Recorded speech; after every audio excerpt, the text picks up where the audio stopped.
तो जैसा कि मैंने आपको बताया, इलेक्ट्रिक मोटर का काम क्या होता है, इलेक्ट्रिकल एनर्जी को मैकेनिकल एनर्जी में कन्वर्ट करना होता है। वर्किंग प्रिंसिपल क्या है, इलेक्ट्रिकल एनर्जी यानी करंट होता है, current carrying coil in a magnetic field होता है, टॉर्क लगता है, रोटेशन ऑफ कॉइल होता है। आपने पढ़ा है मैग्नेटिक फील्ड चैप्टर में कि जब हम किसी कॉइल को रखते हैं मैग्नेटिक फील्ड में तो क्या होता है, उसके ऊपर टॉर्क एक्ट करता है। फॉर्मूला याद है आपको, बीना साइन थीटा। तो यहाँ पे वही फंडा है कि हम इलेक्ट्रिकल एनर्जी से करंट लेते हैं, करंट को कॉइल के अंदर फ्लो कराया जाता है। यहाँ पे पोल्स के बीच में आपका कॉइल रखा होता है, जैसे ही उसमें करंट फ्लो करता है उस पर टॉर्क लगता है, टॉर्क के कारण वो घूमना शुरू करता है। यहाँ पे इलेक्ट्रोमैग्नेटिक इंडक्शन का कोई प्रिंसिपल नहीं काम कर रहा है। ऑब्वियसली मैंने आपको बताया कि रोटेशन ऑफ कॉइल है तो मैग्नेटिक फील्ड का फंडा बेस कर रहा है यहाँ पे, टाउ बराबर बीना साइन थीटा। यहाँ आपका डीसी करंट फ्लो कराया जाता है, क्यों? क्योंकि एसी करंट फ्लो करेगा तो आपका जो कॉइल है उससे करेक्ट जो करंट का डायरेक्शन है वो बार बार चेंज होगा तो टॉर्क भी बदलेगा। तो हमें यहाँ पे डीसी करंट चाहिए होता है थ्रू द आर्मेचर कॉइल। और यहाँ पे जब ऑब्वियसली कॉइल से करंट फ्लो करता है तो एक बैक ईएमएफ भी प्रोड्यूस होता है। शुरुआत में क्या होता है, जब हम स्विच ऑन करते हैं तो करंट मैक्सिमम होता है मोटर में, और धीरे धीरे फिर क्या होता है, बैक ईएमएफ आना शुरू होता है। ये बैक ईएमएफ आपके करंट इन आर्मेचर कॉइल को कंट्रोल करता है। सप्लाई करंट है, सप्लाई वोल्टेज है आपका ई, बैक ईएमएफ है EB, current in armature coil, resistance of armature coil. तो वी बराबर आई आर जैसा ही फॉर्मूला है। यहाँ से आप देख सकते हो आपकी electrical power, mechanical power, joules heat loss. तो आपकी इलेक्ट्रिकल पावर आपने कितनी दी, voltage supply, current in armature coil. Mechanical power आपको कितनी मिली, तो बैक ईएमएफ इनटू करंट। और आपके लॉसेस क्या हुए, आई स्क्वायर आर के बेस पे आपके लॉसेस हुए।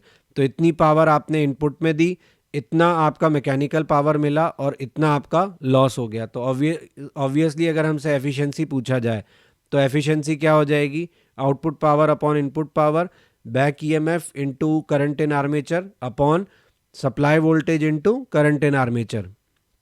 ये यहाँ पे मोटर का आपका डायग्राम है, इसको आप देख सकते हो।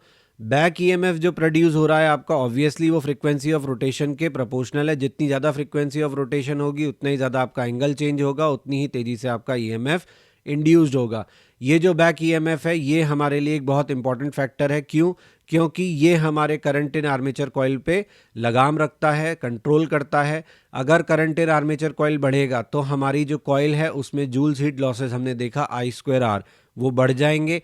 इसलिए क्या होता है, जब हमारी मिक्सी या ब्लेंडर अटक जाता है तो पहले ये होता था कि उसकी मोटर जल जाती थी। क्यों? क्योंकि जैसे ही उसका रोटेशन बंद हुआ करंट मैक्सिमम पे पहुंच जाता है, करंट मैक्सिमम पे पहुंचने के कारण जूल हीट लॉसेस बढ़ जाते हैं और वाइंडिंग जो है मोटर की वो जल जाती है। आजकल आपने देखा होगा एक फ्लिप स्विच आने लग गया है जो कि सेफ्टी स्विच की तरह काम करता है। जैसे ही आपका मिक्सी या ब्लेंडर काम करना बंद करता है, आपने ऑन किया हुआ है पर हैवी लोड के कारण वो रोटेट नहीं करता, तो आपका स्विच फ्लिप कर जाता है। स्विच के फ्लिप करने के कारण क्या होता है, सर्किट ब्रेक हो जाता है, करंट आपकी आर्मेचर कॉइल तक नहीं पहुंच पाता, जिसकी वजह से आपकी वाइंडिंग जो है वो सेव हो जाती है। तो करंट इन मोटर बेसिकली आपका डिपेंड करता है इन दोनों के डिफरेंस पर। हम देख सकते हैं कि हमारा बैक ईएमएफ यहाँ पे बहुत ज़रूरी है। पॉसिबिलिटी ऑफ डैमेज की होती है इंसुलेशन ऑफ वाइंडिंग्स को due to large current flow, जो मैंने आपको अभी समझाया।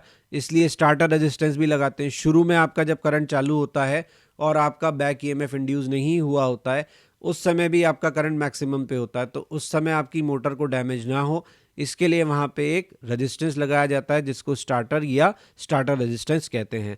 मोटर में जो लॉसेज होते हैं वो याद रखिएगा, copper losses, flux leakage, mechanical losses and eddy currents. Copper losses आप समझ ही गए, आपकी wiring, joule heat losses etcetera. Eddy currents क्यों प्रोड्यूस हो रहे हैं, क्योंकि आपका कॉइल इन्वॉल्व है यहाँ पे। मैकेनिकल लॉसेज क्यों होंगे, क्योंकि रोटेशन हो रहा है, तो अगर पार्ट्स में फ्रिक्शन है तो आपकी कॉइल जो है वो उसमें मैकेनिकल लॉसेज होंगे। फ्लक्स लीकेज क्यों होगा, क्योंकि आपके दो पोल्स के बीच में आपने अपनी कॉइल को रखा है। अगर उन दोनों पोल्स के बीच में जो मैग्नेटिक लाइंस है वो प्रॉपरली लिंक नहीं होंगी आपकी कॉइल के साथ, तो आपकी कॉइल में ईएमएफ इंड्यूस नहीं होगा, बैक ईएमएफ इंड्यूस नहीं होगा, तो current in armature coil control नहीं किया जा सकता। अब हम बात करेंगे जनरेटर की। जनरेटर का कंसेप्ट हम पहले ही डिस्कस कर चुके हैं कि it is based on principle of electromagnetic induction, और ये मैकेनिकल एनर्जी को किस में कन्वर्ट करता है, इलेक्ट्रिकल एनर्जी में। हम यहाँ उल्टा कर रहे थे, मोटर में हम करंट देते हैं तो कॉइल रोटेट कराते हैं, जनरेटर में कॉइल रोटेट कराते हैं तो करंट हमें मिलता है। ये आपके जनरेटर के पार्ट्स हैं, जैसे कि armature coil, field magnet, converter system, जो ब्रशेज हैं, AC, commutator, DC, slip rings, load resistance, indicator, driver. Efficiency of generator, तो एफिशिएंसी ऑफ जनरेटर निकाली जाती है यहाँ से। यहाँ पे आपका एक्सप्रेशन आप देख सकते हैं, आपका रिवर्स एक्सप्रेशन होगा as compare to motor. Expression में आपका जो EQ है वो आपका EMF ऑफ जनरेटर है, IA आर्मेचर करंट है, RA आर्मेचर रेजिस्टेंस है, RL लोड रेजिस्टेंस है जिस पर कि आपको आउटपुट रिसीव होता है। EMF ऑफ जनरेटर को हम लिखते हैं voltage across load plus IA RA। तो यहाँ पे एफिशिएंसी को हम कैलकुलेट करते हैं with this formula. Maximum power transfer कब होता है? जब हमारा लोड रेजिस्टेंस आर्मेचर रेजिस्टेंस के इक्वल होता है। लॉसेस कौन कौन से होते हैं? मैकेनिकल लॉसेस होते हैं, कॉपर लॉसेस होते हैं, फ्लक्स लिंकेज और एडी करंट लॉसेस, जो कि आपके जनरेटर मोटर में भी थे। अब हम एक क्वेश्चन देखते हैं। सर्कुलर कॉइल है जिसका रेडियस 8 सेंटीमीटर है, नंबर ऑफ टर्न्स 20 है, रोटेट कर रहे हैं वर्टिकल डायमीटर के about with N angular speed of 50 पर second in a uniform horizontal magnetic field of magnitude 3 into 10 raised to the minus 2 Tesla. Obtain the maximum and average induced EMF in the coil. If the coil performs a closed loop of resistance 10 ohm, how much power is dissipated as heat? What is the source of this power? तो सबसे पहले हम बात करते हैं maximum EMF की। Maximum EMF कितना होगा हमारा? तो हमने देखा था ऊपर एक्सप्रेशन, जब हमने वेरिएशन वाला फैक्टर पढ़ा था कि एंगुलर वेरिएशन से इंड्यूस्ड ईएमएफ कितना होता है, तो NBA ओमेगा, ये हमारे इंड्यूस्ड ईएमएफ की वैल्यू होती है। तो यहाँ पे हम नंबर ऑफ टर्न्स रखेंगे, B का वैल्यू रखेंगे, एरिया ऑफ क्रॉस सेक्शन रखेंगे, एंगुलर वेलोसिटी रखेंगे, तो ये हमें मिलेगा 0.603 वोल्ट। अगर हमसे पूछा जाए एवरेज इंड्यूस्ड ईएमएफ, तो एवरेज का वैल्यू एक साइकिल के लिए क्या होता है? 0। करंट का वैल्यू पूछा जाए तो करंट का वैल्यू क्या होगा? E/R। R हमें दिया हुआ है कितना? 10 ओम, तो ये हमें कितना मिल जाएगा? 0.0603 एम्पियर। पावर लॉसेस पूछे हैं कितने होंगे हीट की टर्म्स में, तो आपकी पावर कितनी है? I²R जो सप्लाई हो रही है उसको हाफ कर दीजिए। क्यों? क्योंकि हाफ ऑफ द पावर जो होगी वो आपकी हीट की फॉर्म में लॉस हो जाएगी। हीट क्यों प्रोड्यूस होती है? क्योंकि जैसे ही आपका करंट फ्लो करता है तो टॉर्क लगता है। टॉर्क के ऑपोजिट डायरेक्शन में इंड्यूस्ड करंट जो आता है वो क्या करता है? आपके इस रोटेशन को अपोज करने की कोशिश करता है, तो आपको उसे रोटेट करते रहने के लिए एक्सटर्नल टॉर्क लगा के रखना पड़ता है, जिसकी वजह से क्या प्रोड्यूस होते हैं? हीट लॉसेस प्रोड्यूस होते हैं। अगले क्वेश्चन में हमें दिया है पावर ट्रांसमिशन लाइन है, फीड करती है input power 2300 volt to a step down transformer, यानी सप्लाई वोल्टेज ज़्यादा होगा और आपका मतलब जो इनपुट सप्लाई आ रही है वो आपकी ज़्यादा है और आउटपुट जो होगा वो लो वोल्टेज पर होगा। नंबर ऑफ टर्न्स 4000 टर्न्स है प्राइमरी में। सेकेंडरी के लिए नंबर ऑफ टर्न्स पूछे हैं। आउटपुट पावर जैसा कि मैंने आपको कहा था स्टेप डाउन है, तो आपके नंबर ऑफ यहाँ पे आउटपुट पावर जो है उसका वोल्टेज क्या होना चाहिए? लो होना चाहिए। तो स्टेप डाउन का फंडा यही होता है कि आपके सेकेंडरी का वोल्टेज प्राइमरी से लेस होता है। तो मैंने आपको बताया था voltage in secondary over voltage in primary is number of turns in secondary upon number of turns in primary. तो यहाँ से number of turns in secondary निकाल लेंगे क्योंकि बाकी सब तो हमें पता है। ES हमारा 230 है, EP हमारा 2300 है, number of turns in primary 4000 है। तो सॉल्व करेंगे तो ये हमें कितना मिलेगा? 400। अगर हम बिना पेन उठाए इस क्वेश्चन को करना चाहते हैं तो हम सीधे कर सकते हैं। कैसे? देखिए, आपके इनपुट पावर जो है उसको, इनपुट वोल्टेज जो है उसको आपने 1/10 किया है, तो इनपुट वोल्टेज 1/10 तभी हो सकता है जब नंबर ऑफ टर्न्स भी 1/10 किए जाएं, क्योंकि नंबर ऑफ टर्न्स बढ़ने के साथ आपका वोल्टेज भी बढ़ता है। अगर प्राइमरी में आपके नंबर ऑफ टर्न्स ज़्यादा है तो प्राइमरी का वोल्टेज ज़्यादा है, सेकेंडरी में नंबर ऑफ टर्न्स कम है तो सेकेंडरी का वोल्टेज कम है। तो आपको अपना वोल्टेज 1/10 करना है तो नंबर ऑफ टर्न्स भी 1/10 करने होंगे। इसे कहते हैं थिंक विदाउट इंक। बिना सॉल्व किए भी आप अपना आंसर टिक कर सकते हो। अगले क्वेश्चन में हमें दिया है कि आउटपुट वोल्टेज आइडियल ट्रांसफार्मर के connected to 240 volt AC mains is 24 volt, यानी आउटपुट 24 है और इनपुट आपका 240 है। इस ट्रांसफार्मर को जब आप यूज़ करते हो, light a bulb with rating 24 volt 24 what, calculate the current in the primary coil of the circuit. तो आपको आउटपुट में जो बल्ब दिया है उसका वॉटेज दिया है और आपको उसका सप्लाई वोल्टेज भी दिया हुआ है। सप्लाई वोल्टेज हमें इसलिए दिया है ताकि हम VS IS को बराबर रखें 24 वॉट के, क्योंकि हमें बल्ब को लाइट करना है। बल्ब के लिए हमें पावर कितना चाहिए, 24 watt. That should be equal to voltage across secondary into current in secondary. यहाँ से हमें क्या मिल जाएगा, current in secondary 24 divided by 24 कितना आ गया, 1 एम्पियर। करंट इन सेकेंडरी आ गया। अब हम जानते हैं VS upon VP is IP upon IS। तो IP को हम क्या लिखेंगे, करंट इन प्राइमरी को VS IS ओवर VP। तो VS IS कितना हो गया 24 और VP का वैल्यू कितना है 240। तो करंट इन प्राइमरी कितना आ गया 0.1 एम्पियर। अब हम लास्ट में बात कर लेते हैं एडी करंट्स की। मैंने आपको इसके बारे में बताया था कि जब करंट रिजल्ट होता है इंड्यूस्ड EMF से और वो कंडक्टर में फ्लो करता है और कॉइल में सर्किट कंप्लीट होने पर, तो करंट भी फ्लो करता है डेफिनेट पाथ पे।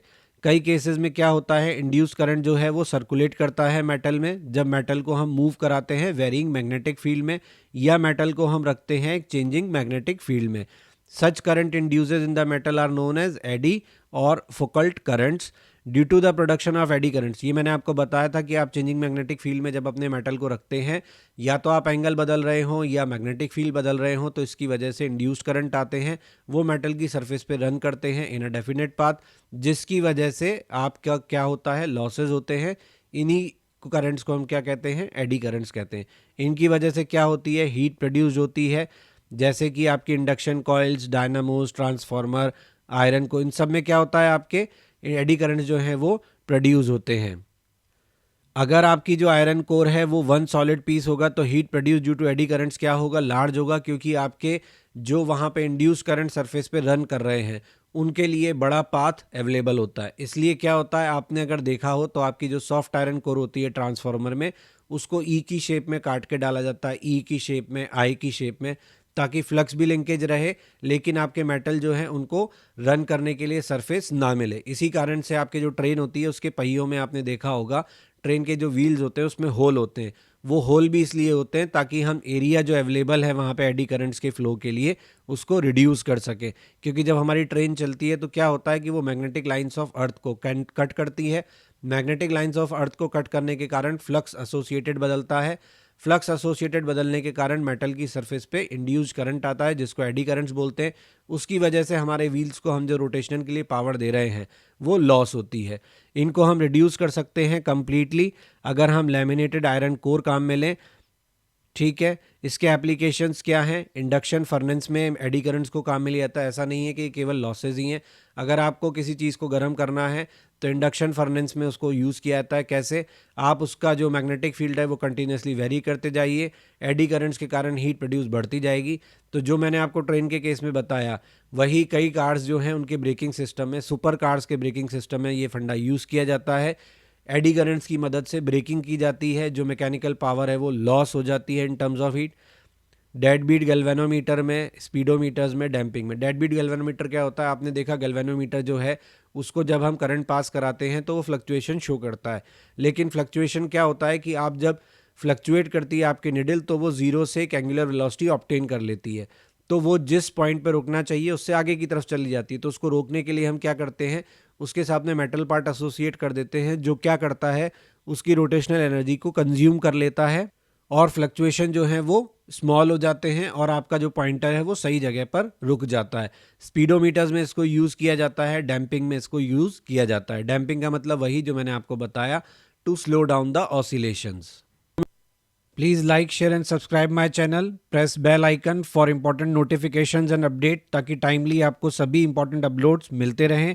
आप हमारा ब्लॉग भी विजिट कर सकते हैं, दैट इज़ क्वेश्चन नहीं बनता blogspot.com, जहाँ पे आपको सभी लेक्चर्स के रिटन फॉर्मेट में जो नोट्स हैं वो अवेलेबल हैं और क्वेश्चंस के सल्यूशन अवेलेबल हैं। आपको कोई सजेशन है तो आप मुझे मेल कर सकते हैं, मेरा मेल आईडी यहाँ दिया हुआ है। फेसबुक पेज और इंस्टा पे आप टिप्स ऑफ द डे के लिए ज्वाइन कर सकते हैं।